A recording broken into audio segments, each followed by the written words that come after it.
בסרטון זה אנחנו נראה איך להוסיף מוצר נלווה. אז אני נמצא באזור האישי, אני הולך לקטלוג המוצרים שלי,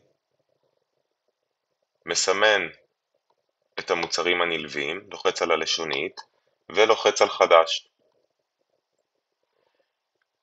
אני לוחץ על הורד תמונות ומוסיף את התמונה הרצויה. במקרה הזה הוספתי יין מסוג שירז. מוודא שהחנות היא החנות שלי, נותן כותרת באנגלית,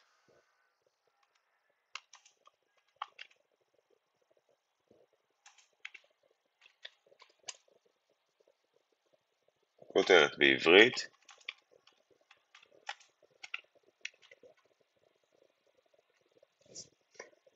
אני יכול לתת תיאור למוצר,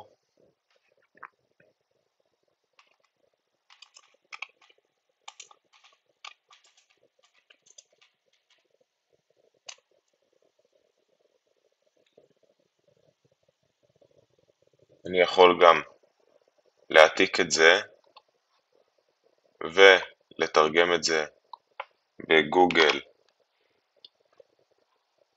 טרנסלייט.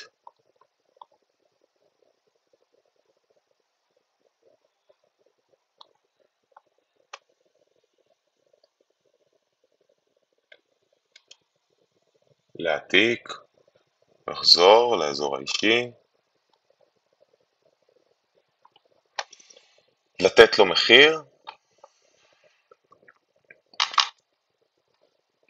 לסמן האם הוא קיים במלאי. אני גם כמובן יכול לתת לו הנחה, לדוגמה 40 שקלים,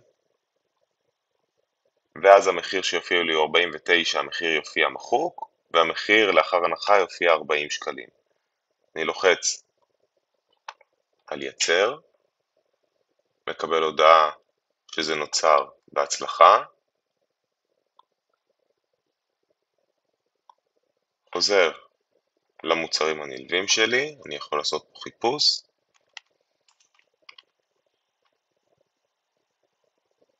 והנה מופיע לי כאן המוצר שצירפתי, יין אדום שירז, מחיר 49, לפני הנחה, לאחר הנחה 40 שקלים, והוא נמצא במלאי.